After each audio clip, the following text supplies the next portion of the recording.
હળદર. સરસ મજાની સેવ બની રહેશે. નવી રેસીપી આવી ને આજ તો. હા, નવી રેસીપી હમણાં દિવાળી પર કરી હતી, પછી કઈ કરી નથી. હમણાં સાંજે ઓળો હોય, ભાજી હોય એટલે સેવ. જોરદાર. હા, તારીખ 11/1 10 દિવસ પછી. 10 દિવસ પછી પહેલી તારીખ છે ને. હા, આમાં હળદર, મીઠું, ઝીણી સેવમાં, હા, રોંઢી ખાઈ સેવ મમરામાં અને શાક પણ બનાવ્યું. હા, એમ મોઢું તો સારું હાલ્યા કરે છે કરવામાં. સેવ ટમેટાનું શાક. એટલે આપણે ઘરે સેવ બનાવી, બરોબર. ઘરની સેવ વાપરવી શાકમાં. મહેનત થોડીક થાય પણ ઘરે બનાવેલી સારી હોય થોડી. ફ્રેશ રે ફ્રેશ, ફ્રેશ રે ફ્રેશ. અને બહારની તો કઈ કરેલી હોય. બહારની વસ્તુ ન ખવાય, ચોખ્ખું વસ્તુ ન હોય.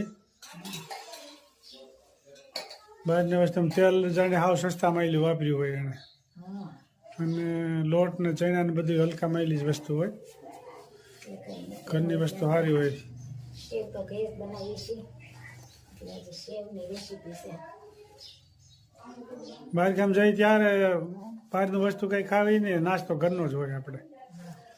ગાંઠિયા સેવ ખારી સિંગ બસ એવું ખાજે રાખવાનું થોડું થોડું, એટલે આવી જાય. અમદાવાદ કે સુરત ગમે અહીંયા જતા હોય હા, ઘરેથી ખાઈ નીકળ્યા હોય પછી રસ્તામાં ખાધે રાખવી. થોડું થોડું. હા હમણાં એવું જ કરવાનું છે. હમણાં હા, 4 તારીખ પછી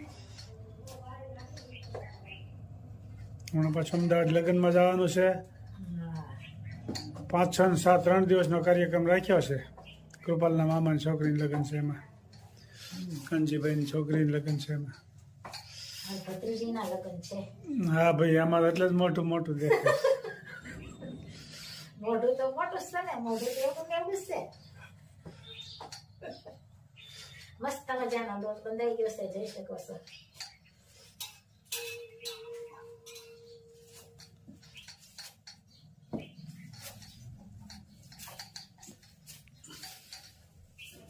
સરસ મજાની સેવ બનશે.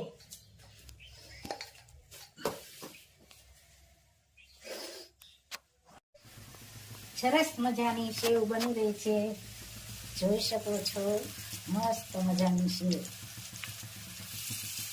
મશીનથી બની રહીશ ભાઈ. છંછો કહેવાય, છંછો. મશીન સંસો. જોઈ પડવાનો છંછો. ભાવતી હોય ભાઈ કોમેન્ટ કરજો. શિયાળામાં જો કે શેણાનું ખાણું તો બધાને ભાવે. બધા સારી સારી કોમેન્ટ કરી રહ્યા છે. કાલ તો મામી આવ્યા ને મજા આવી ગઈ. હા, બાને મજા આવી ગઈ, બધાય મજા આવી ગઈ. આપણે કોકલા થયા તરત અહીંયા આવી ગયા હતા મળવા જમીન.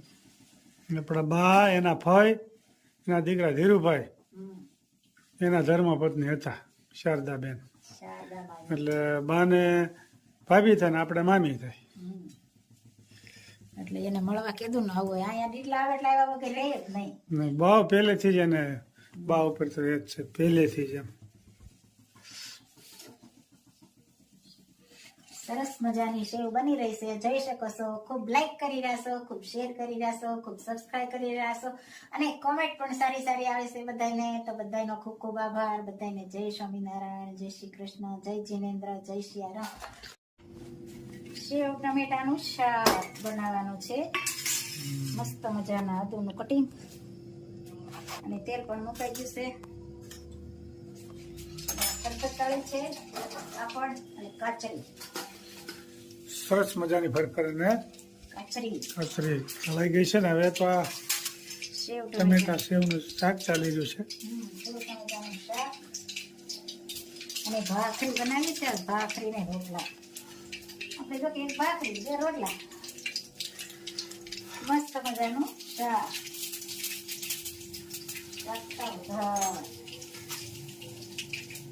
અને કોમેન્ટ પણ સારી સારી આવે છે. બધાનો ખૂબ ખૂબ આભાર.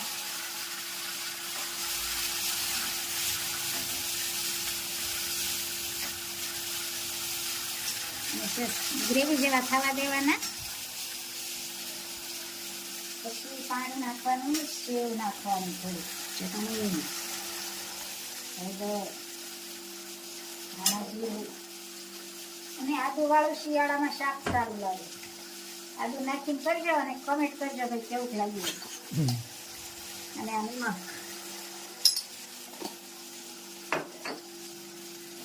મજાનો વઘાર થઈ ગયો છે. જોઈ શકો છો મસ્ત મજાનો વઘાર. સેવ ટમેટા પાછા વઘાર.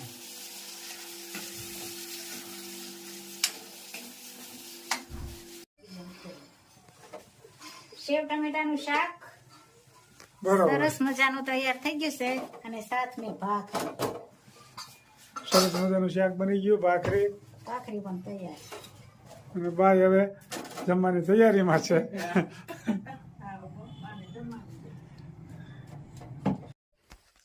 શિવે સમાધિમાં રાસ દીઠો કૃષ્ણનો રે, એવા ગોપી સંગે લીલા કરે ઘનશ્યામ. શિવે સમાધિમાં રાસ દીઠો કૃષ્ણનો રે, એવી વેણુ વગાડી વાલે વિઠલે રે. ત્યાં કાંઈ કાઢ્યો મધુરો સાદ. શિવે સમાધિમાં રાસ દીઠો કૃષ્ણનો રે, એક શારદ પૂનમની રાતડી રે, એવી ચંદ્ર સડોય કાશ. શિવે સમાધિમાં રાસ દીઠો કૃષ્ણનો રે, એક ઢોલ વાગે ને બીજી ઢોલકી રે. ત્યાં સોળે શરણાયુના સુર. શિવે સમાધિમાં રાસ દીઠો કૃષ્ણનો રે, એક ગમર વાગે ને બીજી ઘૂઘરી રે.